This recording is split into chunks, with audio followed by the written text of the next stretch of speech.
నిజాంపేట మండల వ్యాప్తంగా ముక్కోటి ఏకాదశి పర్వదినాన్ని పురస్కరించుకొని ఆలయాలు కిటకిటలాడాయి. ఈ మేరకు మండల పరిధిలోని చల్మెడ గ్రామంలో ప్రసిద్ధిగాంచిన శ్రీ తిరుమలానాథ దేవాలయంలో ముక్కోటి ఏకాదశి వేడుకలను ఘనంగా నిర్వహించామని ఆలయ ఈవో రవికుమార్ అన్నారు. ఈ సందర్భంగా ఆయన మాట్లాడుతూ ప్రతి సంవత్సరం తిరుమల స్వామి ఆలయంలో ముక్కోటి ఏకాదశి వేడుకలు ఘనంగా నిర్వహిస్తామని, ఈ వేడుకలకు గ్రామ ప్రజలే కాకుండా చుట్టుపక్కల గ్రామ ప్రజలు విచ్చేసి స్వామివారి కృపా కటాక్షాలకు పాత్రులు అయ్యారన్నారు. అలాగే సోమవారం గోదాదేవి కళ్యాణ మహోత్సవ కార్యక్రమం చేపట్టడం జరుగుతుందని, ఈ కళ్యాణ మహోత్సవ కార్యక్రమానికి భక్తులు అధిక సంఖ్యలో పాల్గొనాలన్నారు. అనంతరం ముక్కోటి ఏకాదశి సందర్భంగా రామంపేట సీఐ వెంకటరాజాగౌడ్ తిరుమల స్వామిని దర్శించుకున్నారన్నారు.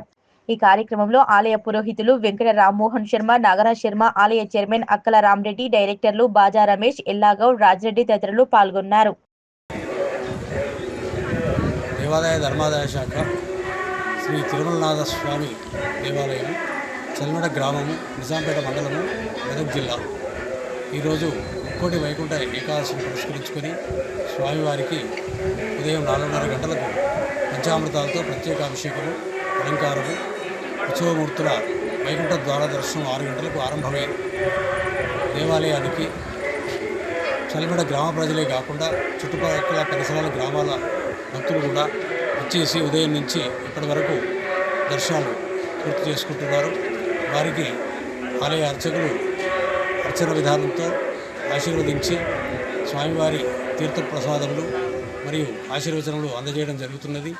అత్యంత వైభవంగా జరుగుతున్నటువంటి ఈ ముక్కోటి ఏకాదశి పర్వదిన శుభవేళలో భక్తులు ఇంకా స్వామివారి దర్శనానికి విచ్చేసి స్వామి అనుగ్రహం పొందవలసిందిగా తెలియజేస్తూ, సోమవారం 13 జనవరి 2025 రోజున ఉదయం 11 గంటలకు శ్రీ గోదాదేవి కళ్యాణ మహోత్సవం కూడా అత్యంత వైభవేతంగా జరగనున్నది.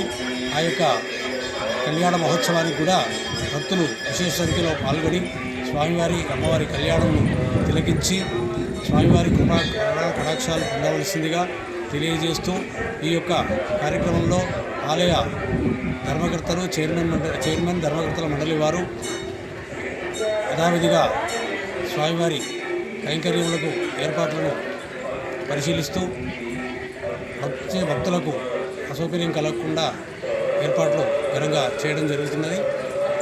కావున భక్తులంతా కూడా అత్యధిక సంఖ్యలో పాల్గొని గోదాదేవి కళ్యాణం రోజున అమ్మవారిని దర్శించి తీర్థప్రసాదాన్ని స్వీకరించవలసిందిగా